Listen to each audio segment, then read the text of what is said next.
Salut à toutes et à tous, nouvel épisode de Coup de Pelle et aujourd'hui nous parlons nutrition du rameur, un podcast pour tous, vous le savez, que vous soyez athlète de haut niveau, compétiteur, compétitrice, sportif du dimanche, etc. L'alimentation touche tout le monde. Avec moi pour discuter repas et performance, Ambre Mota, diététicienne. Bonjour Ambre. Bonjour Thomas. Tu es donc diététicienne et rameuse également, on te connaît bien notamment dans les Alpes. Oui, je rame au Cercle Nautique d'Annecy depuis déjà un petit moment. Très bien, et tu écris également dans le Magaviron sur la diététique justement. On va parler de tout ça aujourd'hui, restez avec nous. C'est ton dos derrière pour sortir bien carré. C'est l'heure de vérité pour le 2 de coupe. Coup de Pelle, le podcast du Magaviron. Il reste 10 coups, 20 coups. Allez les gros! Prépare un peu plus tôt devant.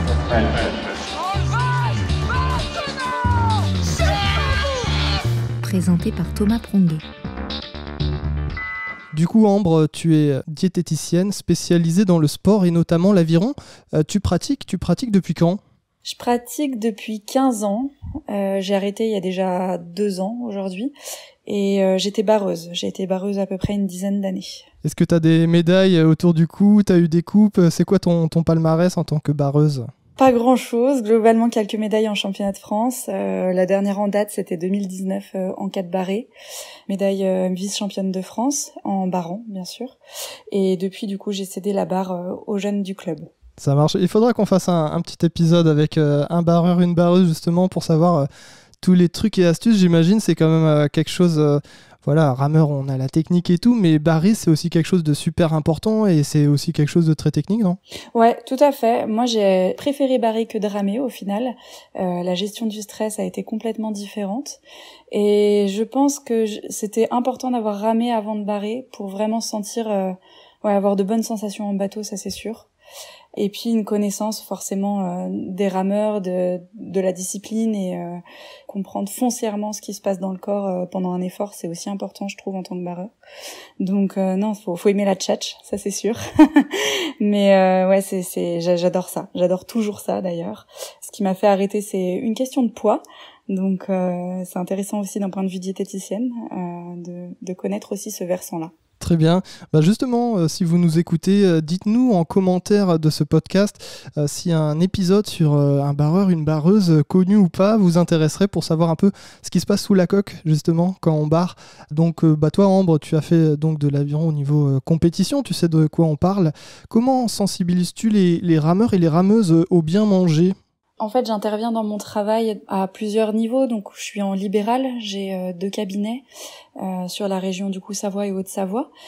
Et à côté de ça, j'ai eu l'occasion donc d'animer en fait des conférences, des ateliers, toujours dans ma région, pour justement sensibiliser les jeunes rameurs. C'est souvent chez les jeunes sportifs avec les parents que tout le travail se fait. Et puis à côté de ça, j'ai eu l'occasion de suivre le club d'aviron d'Aix-les-Bains sur 3 années juste avant le Covid, sur les catégories du coup junior. On était déjà vraiment sur une sorte de pôle performance et c'était du suivi individuel pour amener les athlètes, les rameurs à de la performance de haut niveau.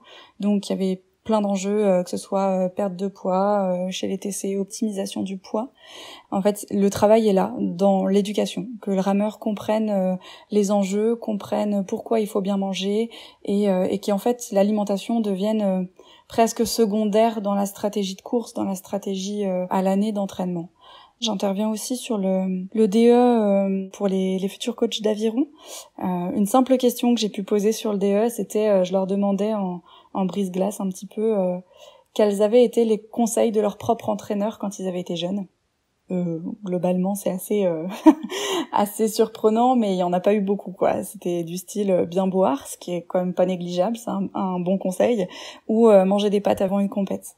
Alors qu'en fait, il y a beaucoup plus que ça à apprendre.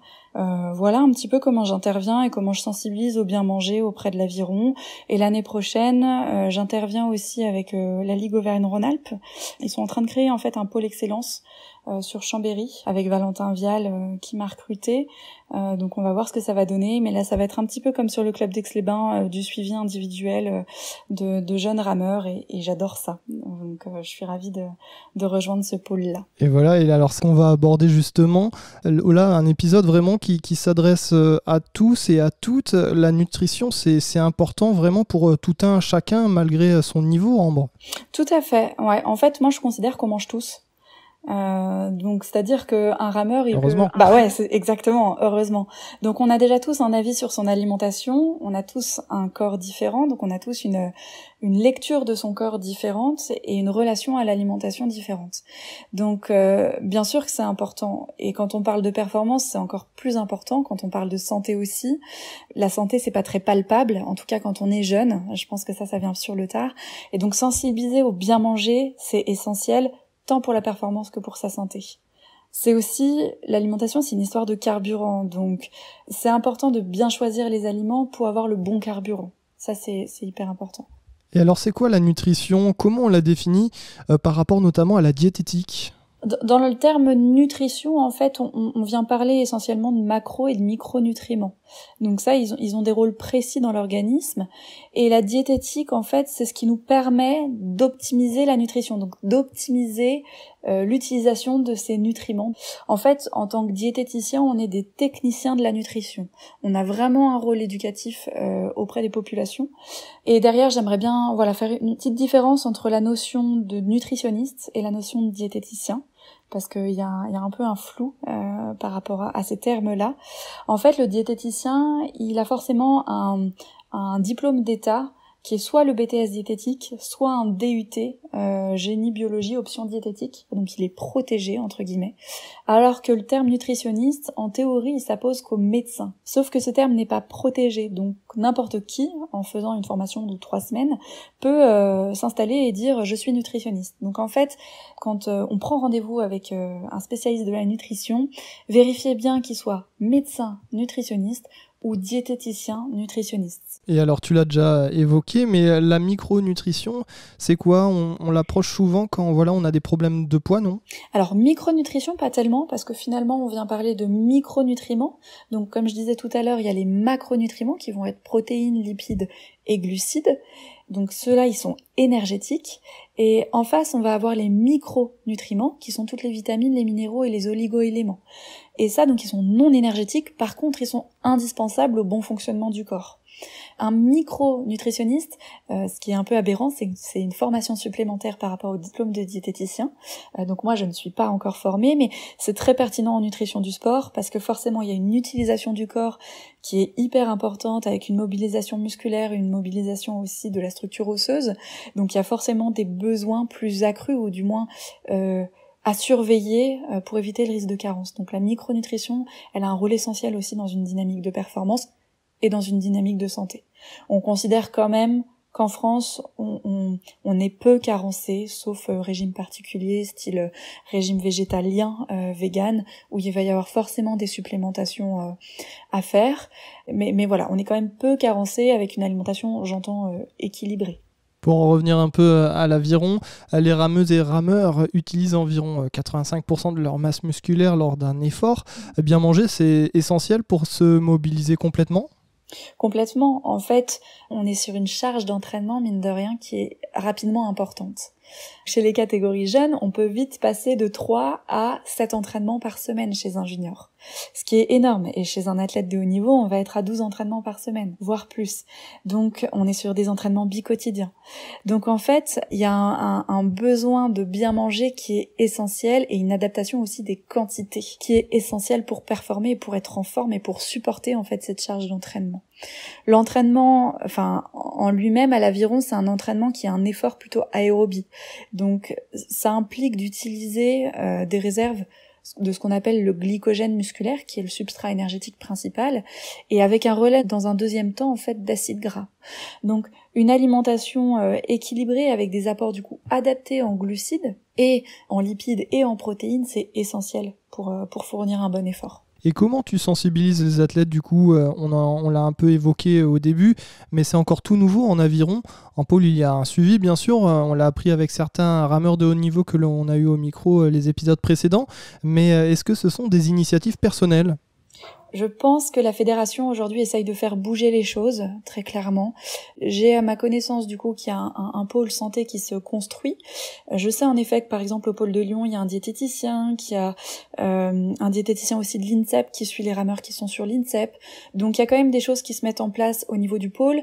Je pense que ça rayonne au niveau fédéral, pour le coup. Il n'y a pas vraiment de diététicien à la fédé, en tout cas pas à ma connaissance actuelle, alors je me suis peut-être pas mise à jour à ce niveau-là.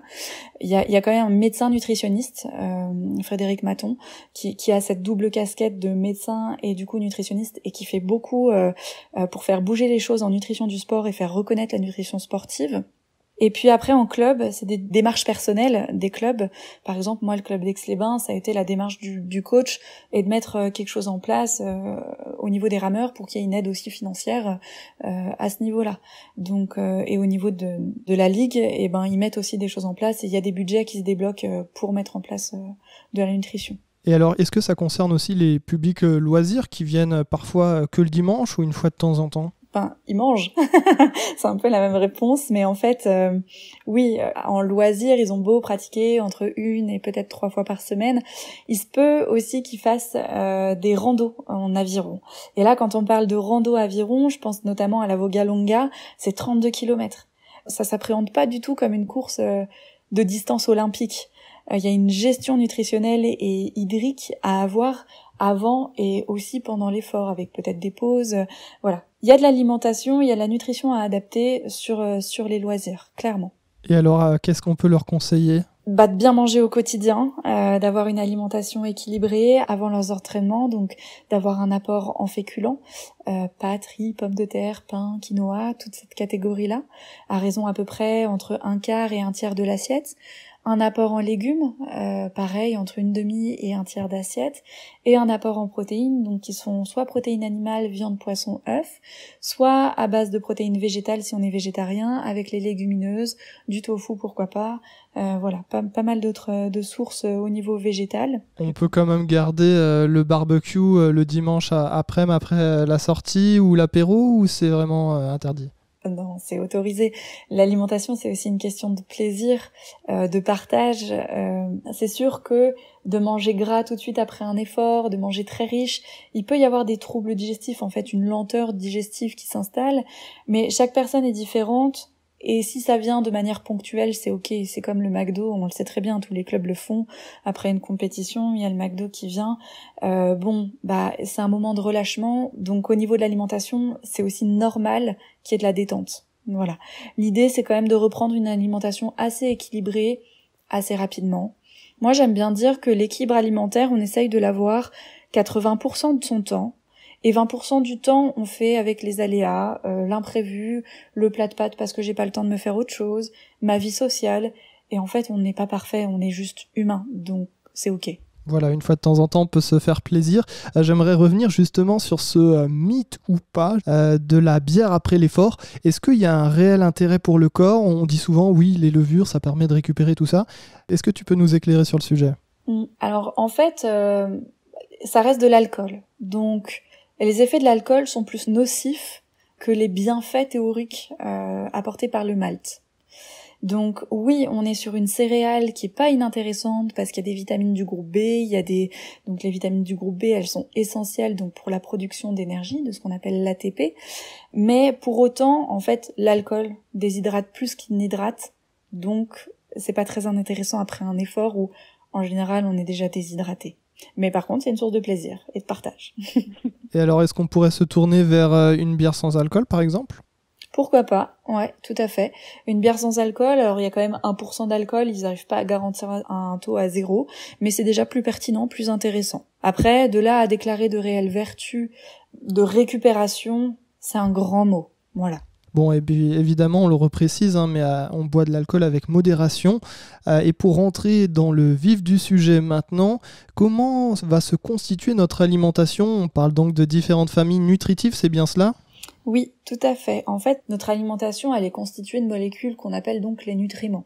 Et donc il y a 7 familles, comme tu dis, nutritives, qui sont répertoriées en fait en 2 grandes catégories, comme je disais, les macros et les micronutriments. Donc dans ces 7 familles, on va avoir les féculents, on va avoir les fruits et légumes, on va avoir les viandes, poissons, les œufs, du moins les protéines, on va avoir les matières grasses, le sucre, l'hydratation, les produits laitiers. Et donc du coup, dans ces 2 grandes catégories, donc les macronutriments, ils sont énergétiques, ça va être protéines, lipides et glucides, et les micronutriments, donc qui apportent vitamines, minéraux et oligo-éléments.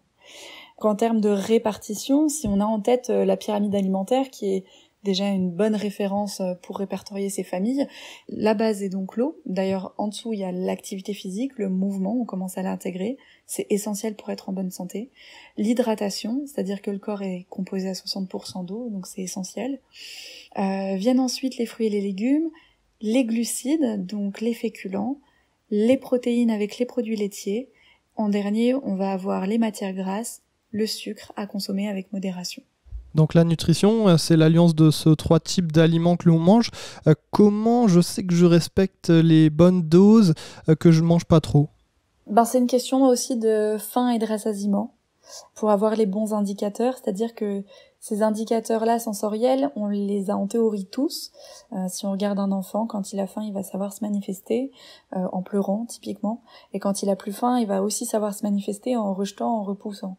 Et puis si on le force, il va même régurgiter pour vous dire il y a trop. Donc ça, c'est quand même quelque chose qui est inné, c'est ce qu'on appelle un petit peu l'alimentation intuitive. Alors ça fait pas tout pour réguler ces quantités, mais je dirais que ça fait déjà beaucoup. Je trouve que de partir du corps, de ce qu'on ressent dans son corps, et ensuite d'y mettre peut-être les principes de nutrition qu'on a appris, c'est un bon point de départ. Donc dans les règles de consommation, on va avoir un petit peu ce que je disais tout à l'heure, une assiette composée de moitié de légumes, 1/4 de protéines animales ou végétales et 1/4 de l'assiette en féculents. À ça, on ajoute 2 bonnes graisses végétales, donc 1 cuillère à soupe d'huile en cuisson ou en assaisonnement. Et en dessert, on va avoir un laitage, un fruit. Ça, c'est pas moi qui l'invente, c'est le Programme national nutrition santé qui nous donne des références qui sont revues de manière assez régulière et donc sur lesquelles nous, en tant que diététiciens, on se base pour faire nos recommandations. Mais finalement, chez un athlète qui augmente sa quantité d'entraînement, 1/4 d'assiette de féculents, ça peut ne pas être suffisant. Je pense notamment aux adolescents, où on sera plus 3/4 d'assiette de féculents. On va négliger un peu sur cette période de vie les légumes, mais c'est assez fonctionnel. Finalement, il y a un besoin de croissance, on augmente la dépense énergétique, donc il y a un besoin d'apporter de l'énergie. Là où les légumes, ils apportent peu d'énergie, ils apportent d'autres choses, des vitamines, des minéraux, des fibres, mais en fait, ils sont pas énergétiques. Donc, c'est très fonctionnel qu'un adolescent ait envie de manger plus de féculents parce que c'est notre carburant corporel. Donc, il faut les laisser faire, il faut les éduquer, leur faire comprendre que les fruits et légumes, c'est important, mais ils s'en saisiront en fait quand ils auront peut-être la maturité aussi et quand ils se retrouveront seuls chez eux à devoir manger mieux et qu'il y aura cette base éducative qui aura été faite. Ça, c'est hyper important. Mais voilà un petit peu comment ça se compose et finalement la sensation de rassasiement, j'arrive à sentir si je mange trop à chaque repas. Donc, c'est déjà une bonne base. M'arrêter de manger quand c'est assez, c'est respecter ses quantités et respecter aussi son corps. Alors, suivant notre niveau d'aviron, si on est en période d'entraînement ou de compétition, on n'adopte pas forcément le même régime d'alimentation, si je comprends bien. Tout à fait, ouais. Moi, j'aime bien dire qu'en fait, en nutrition sportive, on vient adapter son alimentation en fonction des échéances et des compétitions. C'est-à-dire que plus on est loin de sa période de compétition, plus on peut se permettre une flexibilité alimentaire, de se faire plaisir, de participer à un apéro, d'aller faire des fast-food, voilà, dans la limite bien sûr du raisonnable, pour sa santé encore une fois. Mais plus on se rapproche de la compète, et de l'enjeu du moins qui est le plus important, plus on essaye de structurer et d'améliorer sa nutrition. Et donc de composer des assiettes équilibrées, de réduire la quantité d'alcool, enfin de réduire la quantité de sucre aussi. Ça, c'est des données qui sont importantes, de faire des collations, voilà, vraiment d'optimiser la récupération aussi par l'alimentation. Mais en fait, c'est temporalisé, c'est-à-dire qu'on évite, on ne peut pas tenir ça à l'année, un idéal, mais si je reprends l'idée, c'était des discussions qu'on a pu avoir avec certains PL en catégorie déjà olympique, même sur des mondiaux. En fait, il y a une réelle stratégie déjà de poids, mais aussi nutritionnel. Donc plus on est loin, plus on peut se permettre une flexibilité, plus on s'approche, plus on essaye de structurer. Et comme c'est temporalisé, je sens que à un moment donné, il va y avoir du relâchement, et c'est super, quoi. Après la compète, je me relâche, et c'est normal. Ambre, est-ce que tu as des exemples de repas pour qu'on différencie justement les moments de compétition et des périodes d'entraînement ? En exemple, ça va être parlant, mais en fait, ce qui va changer, c'est qu'en période de compétition, il faut consommer des aliments plus faciles à digérer. Parce que le stress vient créer un risque de troubles digestifs. Donc, en fait, la différence, elle se fera là. Donc, dans le type de menu, par exemple, en entraînement, là où j'ai pas trop de stress, la règle, c'est d'essayer de manger, je sais pas, au moins 1 heure, 1 heure et demie avant son entraînement pour être confortable. Mais ça encore, ça dépend de chaque corps. J'ai des patients qui vont me dire, ou des athlètes qui vont me dire, moi il me faut 2 heures, ou je supporte pas d'avoir mangé, il faut vraiment que je laisse passer 3-4 heures. J'en ai d'autres qui vont me dire, j'ai mangé 45 minutes avant, et ça passe.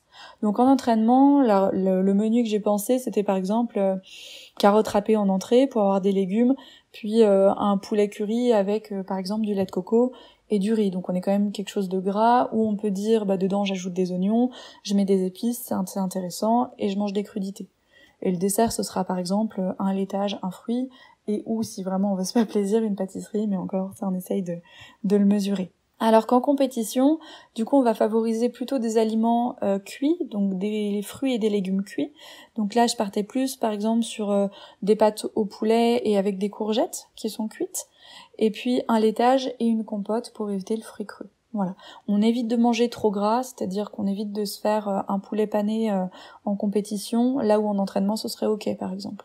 Voilà un petit peu les différences, c'est qu'on essaye de manger plus simple, on a chacun encore une fois une connaissance de son corps, de ce qui est facilement digéré par l'organisme ou pas, et on adapte un peu sa routine de compétition comme ça. Un mot de nutrition pour les PL, nos amis PL, est-ce qu'ils suivent tous ce que tu viens de dire à la lettre, ou bien ils ont encore d'autres régimes spéciaux ? L'enjeu des PL finalement c'est le poids. Forcément, il y a une gestion de poids. Il y a déjà un déroulé au niveau de la fédération en fonction des compétitions qui les amène à réduire leur poids progressivement. C'est-à-dire que au premier test ergo ou aux premières têtes de rivière, il va pas y avoir une exigence d'être au poids de fin d'année pour les mondiaux. Ça, c'est déjà quelque chose qui est intéressant parce que un PL qui a jamais été éduqué ou qui est un peu laissé libre, il sait que déjà, il n'y a pas la même exigence de poids en début de saison qu'en fin de saison. Chez les PL, en fait, l'enjeu, c'est vraiment cette stratégie nutritionnelle. Et l'idée, c'est de s'y prendre le plus tôt possible pour être au poids, pour habituer le corps à développer sa masse musculaire dans ce poids-là, et voilà, et de ne pas faire une perte de poids trop drastique 3 semaines avant les championnats de France bateau court. Typiquement, c'est ce qui peut arriver, et donc là on peut déduire qu'il va y avoir une fonte musculaire. Là, il y a aucun intérêt parce que il y a forcément une contre-performance. Déjà d'anticiper, je pense que ça c'est un rôle des entraîneurs de filtrer qui va en PL ou qui n'y va pas, c'est-à-dire qu'un athlète qui est déjà pour un homme par exemple à 77 kilos en junior, en senior 1, pour moi il n'y a aucun intérêt de le faire passer en PL pour passer à 72 quoi. Par contre un junior senior qui est à 73, 72, là peut-être on peut se dire ok, on tente sur un an, on sait très bien qu'il va encore développer sa masse musculaire, donc on voit comment ça se passe pendant un an, mais si c'est trop anxiogène, si ça lui fait faire des comportements à risque de gestion de poids de dernière minute, il faut aussi réfléchir intelligemment, et que des fois il vaut mieux passer la catégorie du dessus. Alors c'est un peu limité parce que la catégorie du dessus en TC souvent ils sont grands, là où chez les PL finalement ça permettait à des athlètes plus petits de performer. C'est un peu, je pense aussi, la limite de la disparition de cette catégorie-là, c'est que finalement des athlètes plus petits, ils pourront pas faire le poids face à des athlètes plus grands et plus costauds quoi. Mais donc sur un régime, un petit peu pour en revenir à ta question, quand on anticipe la perte de poids, on n'enlève aucune catégorie d'aliments. L'idée, c'est de réduire progressivement, pourquoi pas les quantités, d'être accompagné, ne pas hésiter à faire comprendre à l'entraîneur qu'il y a peut-être un besoin d'accompagnement, d'avoir un plan nutritionnel à mettre en place, pourquoi pas peser ses aliments. Ça, je le conseille pas à tout le monde, mais dans un protocole assez strict, ça peut permettre à l'athlète d'être guidé, véritablement. et de pas faire n'importe quoi et jouer un petit peu aux apprentis sorciers et d'essayer de virer les glucides alors que c'est notre substrat énergétique, ou voilà. Il y a des réelles stratégies à avoir, de fractionner l'alimentation, donc de faire 3 repas et plusieurs collations, ça peut être intéressant, de ne pas s'affamer, c'est important, et d'avoir des mesures assez régulières, de voir s'il y a une perte de masse musculaire ou si c'est bien de la masse grasse qu'on dégrade, quoi. À propos des collations, est-ce qu'elles sont utiles pour toutes et tous? Et qu'est-ce qu'on goûte alors? En fait, je me rebase un petit peu sur cette faim. Il y a quand même une stratégie à avoir sur l'entraînement. Le goûter, il n'est pas réservé qu'aux enfants. Même chez l'adulte, on va dire en bonne santé, je peux être amenée à le recommander si la personne a faim entre ses 2 repas principaux. C'est déjà une question de faim. Et ensuite, s'il y a entraînement ou pas entraînement, il y a quand même un besoin de récupération. C'est-à-dire que dans les 30 minutes qui suivent l'entraînement, on parle de ce qu'on appelle la fenêtre métabolique. C'est-à-dire que dans les 30 minutes qui suivent l'effort, il y a une meilleure synthèse des protéines au niveau musculaire. Donc il y a une meilleure récupération musculaire. Donc c'est important dans ces 30 minutes d'apporter en fait une base glucidique associée avec une protéine. Typiquement, en idée de collation, ça peut être un laitage, donc un yaourt avec du muesli dedans. Ça peut être un yaourt avec du pain et un peu de chocolat. Ça peut être du pain avec du fromage. Ça peut être une barre protéinée si on est plus dans l'aspect pratique, du pain avec du beurre de cacahuète pour un aspect plutôt végétarien, donc plutôt en collation après effort, si le repas en tout cas est espacé d'1 heure et demie après. Si le repas est dans l'heure qui suit, il n'y a pas besoin de faire de collation. Ce qu'il faut en fait, c'est pas grignoter un petit bout par là, un petit bout par-ci, entre les repas et tout au long de la journée comme ça. Ouais, tout à fait. L'idée, c'est quand je relance ma digestion, je me pose et je fais un vrai goûter et il est assumé et j'y vais à fond, quoi. Voilà. C'est noté. Et alors, par contre, pour les consommateurs de café ou de thé, est-ce qu'on peut boire ça à longueur de journée? Je pense aux gens qui se lèvent très tôt, ou alors des coachs qui rentrent quand il fait froid, prendre un café ou un truc bien chaud et qui repartent sur l'eau. Voilà, comment on fait ça? On peut boire des thés café tout au long de la journée, ou pareil, il faut faire attention? Il n'y a pas forcément de recommandations par rapport à ça. Bon, si, les recommandations quand même en café, c'est pas plus de 4 tasses par jour, quand même, pour l'apport en caféine, qui peut altérer un peu la qualité du sommeil et qui peut créer un peu de tachycardie chez certains. C'est encore une fois une question de cas par cas. Et puis, si on n'est pas carencé en fer, parce que l'enjeu, il est là, c'est-à-dire que la théine et la caféine limitent l'absorption du fer. Donc, si on est carencé en fer, il vaut mieux espacer, en fait, sa prise de thé et de café de 2 heures autour des repas, surtout si on a mangé de la viande. Donc l'enjeu, il est simplement là. Après, on sait, théine, caféine, ça a tendance à légèrement déshydrater, à être diurétique. Ça participe quand même à réhydrater le corps. Donc c'est toujours avoir thé, café, eau, et tout est une question de quantité et de modération. Très bien. Pour les sportifs, y a-t-il des remèdes miracles et est-ce que ça marche, notamment les potions magiques en quelque sorte, genre les marques de soda très sucrées, colorées pour redonner la pêche? Potion magique ou remède miracle, moi je suis un peu allergique à ces termes-là. Clairement, en nutrition, on cherche ça. On cherche le remède, on cherche la pilule, on cherche la solution miracle. Et en fait, je regrette de vous annoncer que ça n'existe pas. Chaque aliment a un intérêt, a du positif et du moins bon. Si je prends l'exemple du beurre. Le beurre, il y a de la vitamine A, c'est très bon pour la vue. Pour autant, c'est riche en acides gras saturés et on sait que ça peut avoir un risque au niveau cardiovasculaire si on en consomme trop. Donc en fait, tout est une question de quantité. Sur après les produits transformés, ça je néglige pas, il faut les limiter. Ça pour moi c'est très clair. Sur les sodas, pour redonner la pêche, ou du moins les boissons énergisantes, et pas énergétiques mais énergisantes, pour éviter de citer des marques, mais voilà, ton image est très bien, très sucrée, très colorée, qui vont être à base de caféine, de taurine, de guarana, ce genre de choses. C'est des excitants en fait cardio, et c'est des excitants musculaires aussi. Aucun intérêt chez le sportif, c'est même à bannir, parce qu'il y a quand même de gros risques sur la santé. C'est tellement sucré qu'en fait, l'effet attendu de regain d'énergie crée une hypoglycémie réactionnelle. Tellement c'est sucré. Donc en fait, on attend un gain d'énergie, mais l'hypoglycémie réactionnelle crée une baisse d'énergie et une sensation de fatigue et ou une envie de reconsommer du sucre alors que je viens d'en consommer. Donc en fait, c'est un peu se tirer une balle dans le pied, donc on fuit. Il y a quand même des aides, notamment sur la boisson énergétique. Elle est intéressante, importante à partir d'1 heure et demie, 1 heure et quart d'effort, mais on est sur une composition nutritionnelle qui est régie quand même par un cahier des charges, mais vraiment on est sur une base de glucides, de vitamines, de minéraux connus, de potassium, de magnésium, de sodium, qui répondent aux pertes sudorales, à la transpiration, et d'apporter en fait toutes ces pertes-là qu'on a à l'effort. Mais on différencie bien les deux catégories. Alors, autre remède, dans les familles ou dans certains clubs, on parle parfois du jus jaune. Est-ce que voilà, c'est un antidote magique? Ça se compose de quoi? Alors pour tout te dire, je connaissais pas. Donc je suis allée faire mes petites recherches. Et donc le jus jaune, si j'ai bien compris, c'est composé de curcuma, de gingembre et de citron. Est-ce qu'il y a d'autres choses qui composent ce jus? Est-ce que tu avais d'autres connaissances? Non, bon, des fois on peut rajouter plus ou moins du poivre ou des choses comme ça, mais ça pour dépend l'assimilation du curcuma. Ça dépend des maisons. Ouais, le poivre en fait, il permet dans la curcumine, la molécule qui est contenue dans le curcuma, qui est très intéressante, ne s'active que si on met du poivre. Donc ça c'est très pertinent. Donc pour répondre à ta question, antidote magique, non. Par contre, c'est un jus qui est intéressant parce que c'est antioxydant. Donc ça va lutter contre ce qu'on appelle le stress oxydatif. En fait, le stress oxydatif, on en produit à l'effort. C'est notre stress un petit peu aussi global.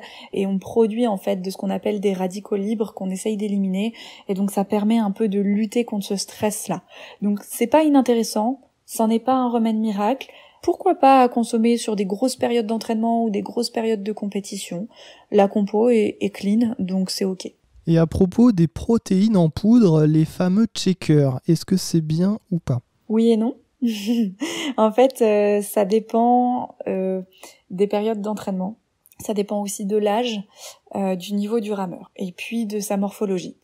J'évite de conseiller des aliments... même en nutrition sportive, que ce soit boisson de l'effort du commerce, barres énergétiques, j'essaye toujours de trouver des alternatives maison, de faire des barres soi-même, de faire des boissons d'effort soi-même, ou de faire des collations protéinées soi-même, avant d'aller conseiller un produit du commerce. Je trouve que la limite est fine entre conduite dopante et dopage, et donc, en termes d'éducation chez les jeunes, je privilégie toujours le maison dans cette démarche-là. Après, chez un athlète à un niveau plus important, le shaker de protéines, il a une question de praticité. C'est-à-dire que c'est de la poudre que je peux transporter facilement, il n'y a pas besoin de la stocker au frais, je peux la mettre dans mon sac à dos, j'ai qu'à la diluer soit avec de l'eau, soit avec du lait, et ça a une efficacité. On sait que dans un shaker de prot, il y a 20 grammes de prot, c'est ce qui est recommandé pour la fenêtre métabolique, donc dans les 30 minutes qui suivent, ça fait le boulot quoi. Ça reste des produits quand même transformés. Sur les protéines de lactosérum, elles ont subi du coup des phases de transformation physique et chimique, et ce qui fait que, voilà, c'est éthiquement parlant, ça peut poser question. Peut-être le cibler sur des grosses semaines d'entraînement, vraiment où il y a de la charge au niveau musculation aussi, où on fait un peu plus spécifiquement des entraînements de force pour développer la masse musculaire. Voilà, ça va être 1-2 mois dans l'année, pourquoi pas. On évite de consommer des protéines tout au long de l'année. Dans les recos, c'est pas plus de 6 mois dans l'année consécutive, donc on fait des pauses, ça c'est important. Donc suivre les phases d'entraînement, et puis pas plus de 25% de son alimentation en complément alimentaire. Ça aussi c'est important. On garde une base d'aliments bruts et de cuisine maison, c'est essentiel. Oui, c'est une question qui revient souvent dans la pratique du fitness, dans la musculation, notamment à la salle. Il y a des salles qui se créent un peu partout. Est-ce que c'est réellement efficace? Voilà, on voit certains, peut-être, ou certaines qui se regardent dans le miroir et qui vont boire leur shaker. Est-ce que ça permet vraiment de prendre du muscle, comme peuvent le dire certains youtubeurs ou instagrammeuses? J'aime bien expliquer que on mange des protéines. Alors certes, ça va construire un petit peu de notre masse musculaire. Je prends les cas de patients par exemple en dénutrition. On va augmenter quand même l'apport en protéines, donc ça va forcément la construire. Mais dans un protocole de prise de masse musculaire ou vraiment d'objectifs hyper précis de musculation, ça reste quand même l'effort physique. Donc le fait de casser les fibres musculaires et qu'il y ait une reconstruction derrière qui fait que le muscle va grossir. Donc, je suis un peu dans la provoque souvent quand je dis non mais manger des prods ça fait pas prendre de muscle, parce que c'est pas totalement vrai. C'est reste l'effort et le type d'effort qui va faire qu'il y a une reconstruction musculaire suite à une casse des fibres. Très bien. On en a assez peu parlé jusque-là, mais l'eau joue également un rôle essentiel pour les sportifs. Ouais, tout à fait. Le corps, il est quand même composé, c'est ce que je disais tout à l'heure, à 60% d'eau. Donc, tous les échanges dans notre organisme se font par les fluides. Donc, une bonne hydratation, c'est aussi certifier que tout se passe bien dans notre corps, en fait, que la machine, elle est bien huilée et que tout réagit bien fort et vite. On parle de 1% de perte en eau, c'est 10% de perte de performance. Et quand on parle de perte de performance, c'est les facultés mentales qui vont diminuer. Et facultés mentales qui diminuent, ça veut dire une concentration à l'effort qui baisse, une fatigabilité du coup musculaire à l'effort qui s'intensifie, et donc un risque de blessure qui est plus accru. 1% de perte en eau, c'est pratiquement la sensation de soif. Donc 2%, 20%, 3%, 30%, 4%, normalement, on est en état critique. Déjà 2%, c'est pas top. Mais donc, il faut vraiment prévenir cette déshydratation. Les recommandations, c'est 1,5 litre d'eau par jour, plus 500 ml d'eau par heure d'effort. Donc, avoir sa gourde en bateau, c'est essentiel. Quand on voit qu'une gourde, c'est 500 ml, finalement, sur un entraînement de 45 minutes, on est censé avoir bu la totalité de sa gourde, quoi. On va aborder maintenant l'importance de la diététique, c'est notre dernière partie. La diététique, c'est donc quelque chose à prendre en compte en plus de la nutrition, on l'a compris, mais généralement, quand on commence à faire attention à ce que l'on ingurgite, on fait attention à ce qu'on mange, non ? C'est ça ? Tout à fait, ouais. Donc, c'est un petit peu ce que je disais au début, forcément, quand on fait attention à ce qu'on mange, c'est aussi comment je vais composer mon assiette. On peut même s'intéresser à l'origine du produit, d'où il vient, d'acheter local, de saison. Je pense que c'est aussi un élément qui est important dans l'équilibre alimentaire. Parce que un fruit qui a voyagé, qui a traversé l'autre bout du monde, il a été forcément cueilli, pas mûr, pas à maturité. Donc il a pas pris assez de soleil, donc forcément dans ses vitamines, dans ses minéraux, il va être moins important. Alors que dans un fruit local, on certifie quand même, on amène plus de vitamines, de minéraux, et c'est beaucoup plus intéressant pour le corps. Je prends l'exemple de la vitamine C. En 30 minutes à peu près, le fruit a perdu la moitié de sa vitamine C à partir du moment où il est cueilli. Donc il faudrait presque cueillir le fruit et le manger pour avoir un réel apport intéressant en vitamine C. Et pour ça, il faudrait presque avoir des fruitiers et ses légumes dans son jardin. Il y a une autre problématique un peu qui se passe en ce moment, c'est notamment la différence entre bio et non bio avec on mange plus de légumes, mais certains légumes sont aussi pleins de pesticides, de perturbateurs endocriniens. Comment on fait pour jauger ça ? C'est compliqué. Très clairement, aujourd'hui, moi, je le reconnais aussi. C'est peut-être manger mieux, manger moins, dans cette dynamique-là, de se dire ok, sur certains aliments, je vais peut-être partir sur du bio, des aliments que je mange beaucoup, et d'autres déjà, choisir du local, c'est bien. Mais c'est sûr que le local ne garantit pas que l'agriculteur n'a pas utilisé de pesticides et tous ces perturbateurs endocriniens. C'est sûr que le bio, il y a un cahier des charges hyper strict, hyper précis, qui fait qu'il y a un respect de l'environnement, un respect du bien-être des animaux et un respect aussi de l'humain. Manger bio, c'est plus intéressant. Après, aujourd'hui, ça a un réel coût et tout le monde ne peut pas se le permettre. Donc, faire du mieux qu'on peut, ça c'est toujours une chose qui est intéressante. Déjà rééquilibrer son assiette. Si déjà on part de consommer des aliments de supermarché, peut-être déjà transformer, remettre un peu plus d'organique dans son assiette et ensuite venir à du local et dans un troisième pan, si on le peut, rajouter du bio. Alors, on ne va pas évoquer le haut niveau ici, mais la sensibilisation des jeunes publics. Il y a un effort particulier à faire chez les jeunes. 34% des enfants de 2 à 7 ans et 21% des enfants de 8 à 17 ans sont en situation de surpoids ou d'obésité en France. C'est une enquête qui est parue et qui a été menée par la Ligue contre l'obésité. Ça concerne quasiment un adulte sur 2 également dans notre pays. Alors, comment toi tu sensibilises les jeunes publics ? Je les mets au sport, ou du moins je sensibilise beaucoup. Mon premier conseil, c'est l'activité physique et c'est le mouvement. Lutter contre la sédentarité, pour moi, c'est déjà le pilier. Le conseil que je peux donner, c'est déjà de réfléchir à qu'est-ce qu'ils aiment dans le mouvement. On n'est pas obligé d'aller courir tous les jours si on n'aime pas ça, mais peut-être que déjà essayer de trouver quelque chose qui va me plaire. Est-ce que c'est d'être dehors? Est-ce que c'est d'être dedans? Est-ce que c'est d'être entouré? Est-ce que c'est d'être tout seul? Est-ce que c'est une discipline artistique avec de la musique? Qu'est-ce qui me plaît? Qu'est-ce qui peut me plaire en tout cas dans le mouvement? Et donc j'amène vraiment cette réflexion aux patients de dire ok, déjà, de se lever de son canapé et de marcher, et déjà de prendre ses escaliers au lieu de son ascenseur, c'est déjà super. De prendre le vélo ou de marcher, c'est déjà super. Et chez les jeunes, c'est encore plus important. Après, dans un deuxième temps, c'est forcément l'alimentation. Et chez les jeunes, finalement, c'est éduquer les parents. Donc moi, je fais pas de prise en charge pédiatrique. Pour le coup, je fais pas d'obésité infantile. Je prends en charge les patients à partir de 11 ans. Parce que je trouve qu'il y a déjà, à 11 ans, ils commencent déjà à se poser des questions. Il y a déjà des échanges. Donc là, c'est purement de l'éducation et du parent et de l'enfant au bien manger, à la notion de plaisir, à quel degré on peut en mettre, mais on peut pas se permettre de manger fast-food à chaque repas, c'est pas possible pour notre santé. Par contre, on peut trouver du plaisir dans l'équilibre alimentaire, ça moi j'en suis convaincue, en variant les recettes, en mettant des épices, en y mettant en fait de la curiosité dans son alimentation. Et comment je peux rendre un plat équilibré bon, c'est-à-dire que manger équilibré, c'est pas manger des légumes vapeur et du poisson vapeur à chaque repas, loin de là. Manger équilibré, c'est se faire un bon plat de lasagne, c'est agrémenter d'épices, mettre de l'huile d'olive, mettre de l'huile de noix dans ses salades, donner du goût à ses aliments. Voilà, choisir ses modes de cuisson, c'est tout ça, l'alimentation équilibrée. C'est intéressant que tu l'abordes. Comment on se fait plaisir justement en mangeant ? Pour certains, pour certaines, ça va être manger une bonne pièce de bœuf. Pour d'autres, aller au fast-food entre potes. C'est très subjectif. En fait, dans ce que tu dis, c'est très juste, c'est comprendre que manger, déjà, moi j'aime bien partir de ça, c'est que manger, c'est un choix.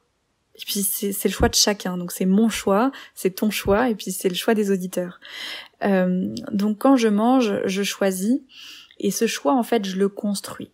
Je le construis en fonction de plusieurs facteurs, je le construis en fonction, en effet, de mes valeurs, qu'est-ce que je souhaite pour moi, pour mon corps, pour ma santé ou pour l'environnement, qui font partie aussi de mes convictions.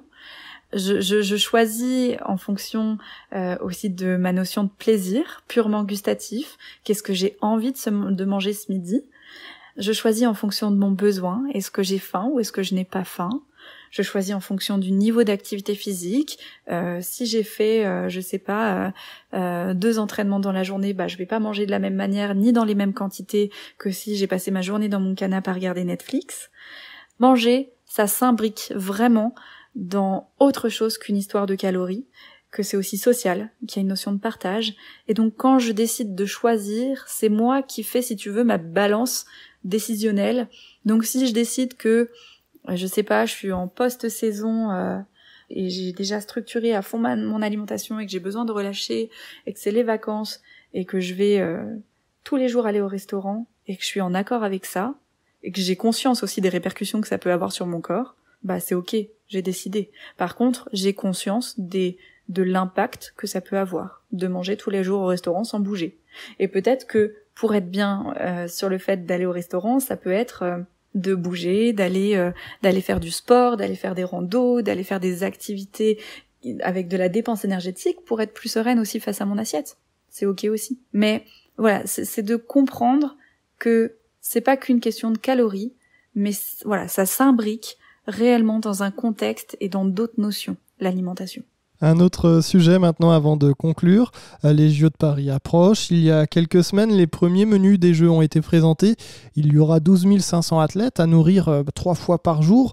En tout, ce sont plus de 13 millions de repas qui seront servis avec au menu volaille aux écrevisses, brochets ou pintades. Des grands noms de la cuisine française comme Alexandre Mazia ou Amandine Chéniaud s'attellent à élaborer des menus. Qu'est-ce qu'on mange, Ambre, lorsqu'on fait les JO ? Peut-être pas aussi pointu. En tout cas, il y a un cahier des charges quand même au niveau des Jeux parce qu'ils ont énormément d'athlètes à nourrir et d'athlètes qui viennent de pays différents. Et en nutrition du sport, on aime bien la routine quand même. C'est-à-dire que on évite d'aller se manger un chinois quand on est français en veille de finale olympique, quoi. Donc on essaye de manger vraiment le plus simple possible avec des aliments qu'on connaît et dont on connaît notre capacité de digestion. Je pense que ça c'est un point essentiel. Voilà, l'enjeu de ces menus-là, est-ce qu'il y a besoin de faire du gastronomique ? Moi j'ai un petit doute. Qu'est-ce que veut dire le gastronomique ? Est-ce que le gastronomique veut dire que c'est équilibré, sain, pas trop gras ? Je pense aussi que c'est possible. Sur le village olympique, ils ont quand même le choix de manger tout ce qu'ils veulent. Donc ils peuvent choisir eux-mêmes ce qu'ils mettent dans leur assiette. Oui, voilà, l'idée c'est 80% de produits français dans les assiettes avec comme défi représenter la gastronomie française. Est-ce que cette gastronomie, justement, elle comprend, quand on va au restaurant où c'est un peu plus cher, elle comprend tous les apports suffisants pour performer lors des épreuves olympiques ensuite ? Là-dessus, j'ai un doute. Très honnêtement, je suis pas une grande, j'ai pas eu beaucoup d'expérience en gastronomie. Je pense que ça dépend vraiment de la sensibilité des chefs. La gastronomie permet de revisiter tout ce qu'on veut, et même cet équilibre alimentaire. Donc l'enjeu, il est peut-être là pour les jeux, s'ils veulent montrer cette gastronomie-là, cette qualité de produit, c'est de créer quelque chose de cohérent et d'équilibré. Et je suis sûre qu'ils se sont entourés aussi de diététiciens pour réfléchir à ça, et que les grands chefs ont aussi des connaissances. C'est un enjeu et c'est à voir. C'est à voir. Bon, en tout cas, j'en suis sûr que les sportifs mangeront mieux que nous et nos sandwichs sûrement.